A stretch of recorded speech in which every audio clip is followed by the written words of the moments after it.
கங்கை நதியும் சரவண குளமும் தாங்கி வந்த கர்ப்பம் இன்று பன்னிரு தோளும் நீரும் அணிந்து ஜொலிக்குது ஆறுமுகம்.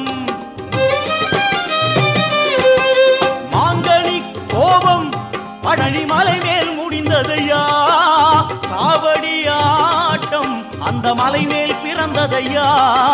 வேல் வேல் முருகா வாவா முருகா, வேல் வேல் என்றால் வேலும் மயிலும் துணையாய் தோன்றிடுமே.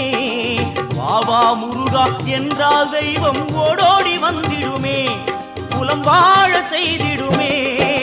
முருகையா கந்தையா